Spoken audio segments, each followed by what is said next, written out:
80 to 90% of people who learn how to code never end up learning the skill or getting a job. In this video, you will learn how to be a part of the 10% who did in fact get a job and successfully learn how to code. And you will do so without having to go to university and paying thousands of dollars, and also not having to go to a bootcamp. When I started learning how to code, I wish I had this curriculum because it would have saved me so many months of work. If I actually followed this curriculum and of how you should learn how to code in 2023, then it'll save you a lot of time, a lot of effort, and you don't have to drop a single dime on a bootcamp or a university. And for anyone just starting out in this journey, this is for you as well. This is the perfect curriculum and syllabus for really anyone get started with. So I will first cover the curriculum of the studies, and then I will go over the study routine of how you should actually study during the times where you're working on the thing. So the first thing may be kind of basic, but the first month or two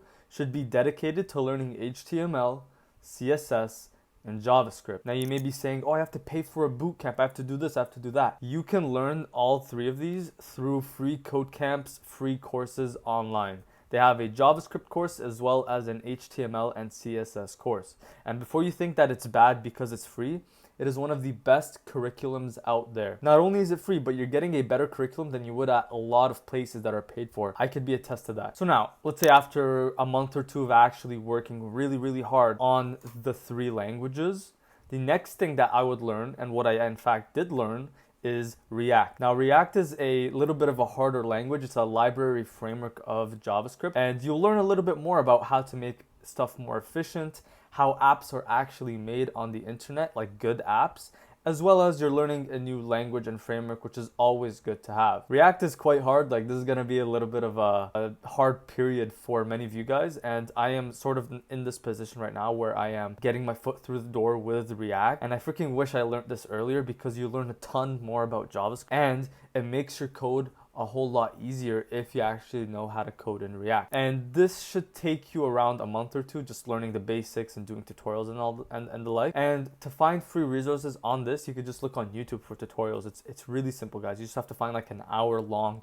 crash course as well as a tutorial to go along with that. Now, the next and final thing that I would learn is the under the hood things about how the internet works, Figma, like making UI UX designs, web applications, and a little bit of back end. So you may be saying, like, this is not a lot of things, like it's just 3 things. What am I supposed to do with this? This is where the study routine comes in. So a little bit about the final thing here. CS50 has a wonderful course on this. It's on Harvard's website. I would definitely check that out. Now, you may be saying, like, Nizar, this is like nothing. Like, this is not a lot of things. I mean, this is just like 4 months of work. But what a lot of people do in coding, and what I did for over a year, is I just worked on the low lever moving skills that really didn't matter. Like, I worked on Python for 6 months. You don't need to work on Python for 6 months. Learn the bare minimum of everything on this list. So learn the bare minimum of HTML, CSS, and JavaScript, just enough to learn the thing. And learn the bare minimum of React. Like, just watch a crash course on these things to learn the bare minimum that you need to know. I say that because the study routine will be so good that you will get so good at coding. So what I'm doing right now, and what you should probably be doing as a self-taught, would be to do as followed. So learn the subject, learn the bare minimum of that subject. The next thing is to get your hands dirty. Do tutorials, do projects, work on your own projects using the things that you learned or the things that you're learning with a guy on the tutorial. So let's say you find the React tutorial on how to do a to-do list. You follow the to-do list by getting your hands dirty. You just watch the video, copy what the code guy is doing, and learn and try to understand exactly what is going on in the tutorial. You don't have to be perfect, guys, from the get-go. You're never going to be perfect at code.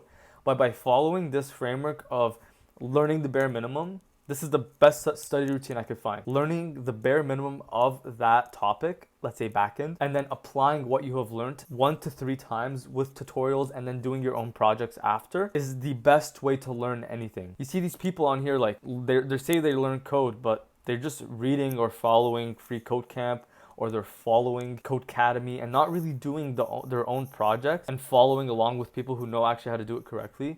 Because at the end of the day, that is the only thing that'll get you a job and get good at coding. And just one more thing, guys, you will never be perfect at coding. I don't think that's a bad thing, but you will never be you're never going to be the best coder. No one will ever be the best coder. There's always someone ahead of them. But you should always try You should always strive. And I just want to say something before we end the video. You will never be the perfect coder, but you should always strive to be perfect. What I mean by that, try your best. Try your best even though you don't understand what you're learning in React, in JavaScript, in CSS. I went through that exact thing, and if someone else could do it, like if I could do this, then so can you. Because I came from a position where I did not know anything, and I learned on my own, and I am sharing the best framework that worked for me that I wish someone could apply and use that for their own sake. Now, if you guys enjoyed the video, please like and subscribe. It would really go a long way, and I'll see you guys in the next video.